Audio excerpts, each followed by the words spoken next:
Cordial saludo para todos, mi nombre es Paula Andrea Vélez y la cita de esta noche es con el gran escritor colombiano Gabriel García Márquez, quien nace en Aracataca en el año de 1927 y muere en México en el 2014.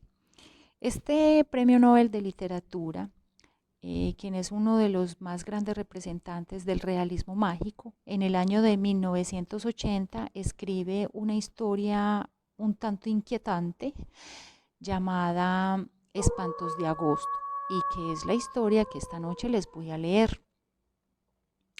La historia empieza así. Llegamos a Arezzo un poco antes del mediodía y perdimos más de 2 horas buscando el castillo renacentista que el escritor venezolano Miguel Otero Silva había comprado en aquel recodo idílico de la campiña toscana. Era un domingo de principios de agosto, ardiente y bullicioso, y no era fácil encontrar a alguien que supiera algo en las calles abarrotadas de turistas. Al cabo de muchas tentativas inútiles, volvimos al automóvil, abandonamos la ciudad por un sendero de cipreses sin indicaciones viales y una vieja pastora de gansos nos indicó con precisión dónde estaba el castillo. Antes de despedirse, nos preguntó si pensábamos dormir allí y le contestamos, como lo teníamos previsto, que solo íbamos a almorzar. Menos mal, dijo ella, porque en esa casa espantan.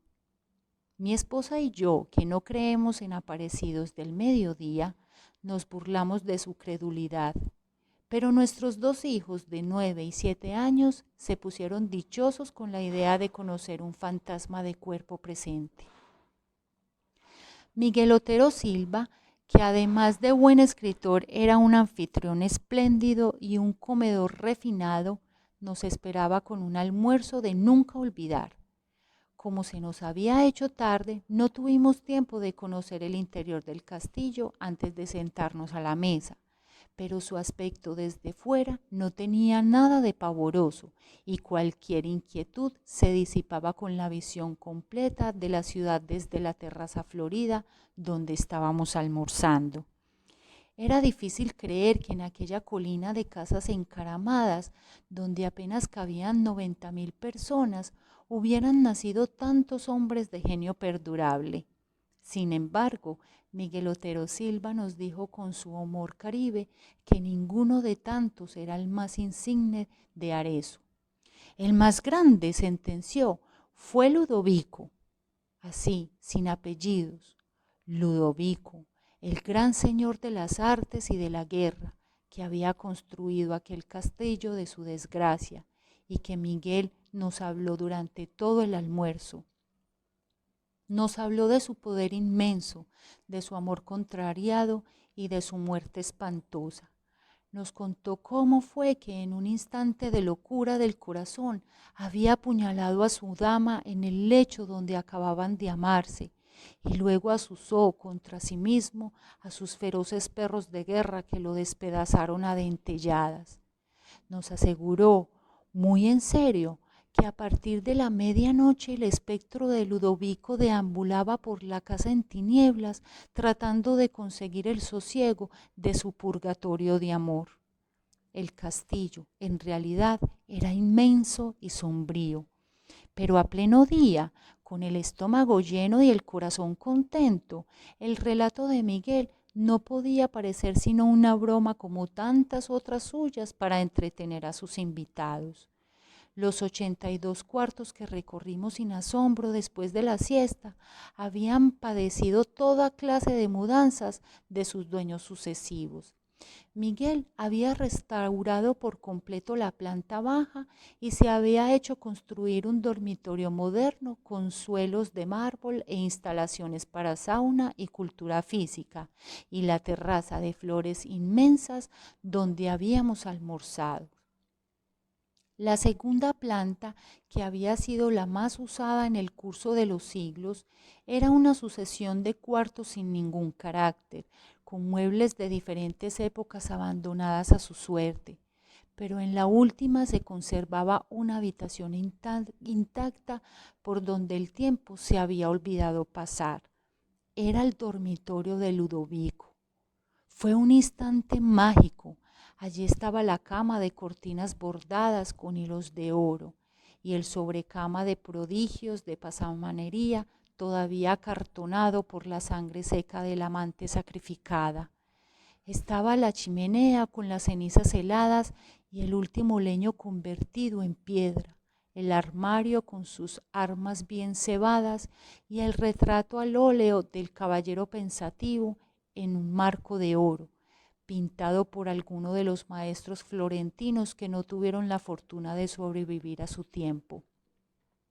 Sin embargo, lo que más me impresionó fue el olor de fresas recientes que permanecía estancado sin explicación posible en el ámbito del dormitorio.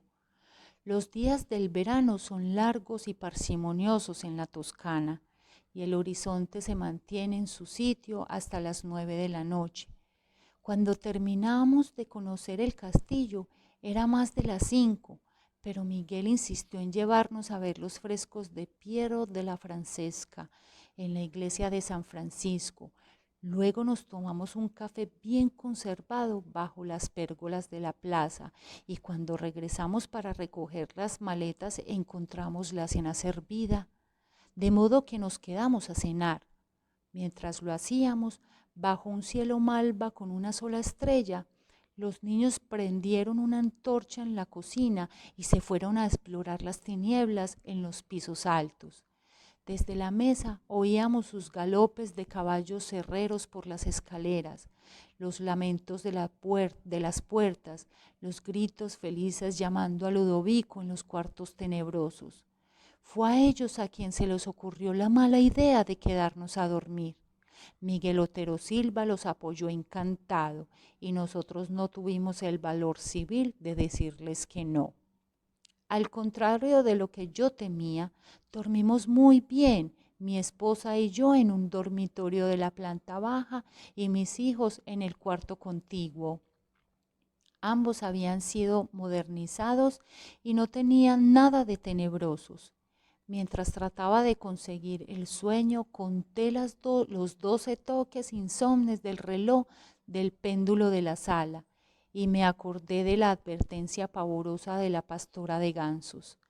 Pero estábamos tan cansados que nos dormimos muy pronto, en un sueño denso y continuo, y desperté después de las 7 con un sol espléndido entre las enredaderas de la ventana. A mi lado, mi esposa navegaba en el mar apacible de los inocentes. ¡Qué tontería!, me dije, que alguien siga creyendo en fantasmas por estos tiempos.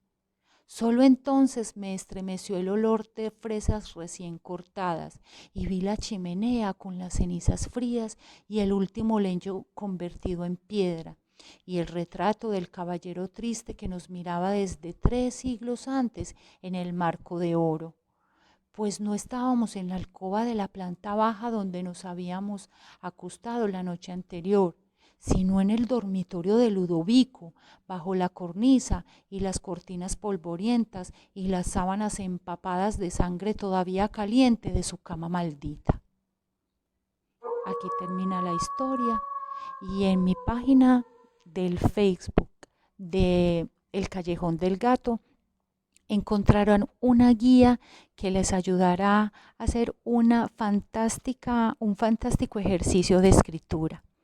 Aquí abajito en el link les voy a dejar, aquí abajito en los comentarios les dejo el link de la página de Facebook para que puedan encontrar fácilmente la guía. Un abrazo y espero que les haya gustado.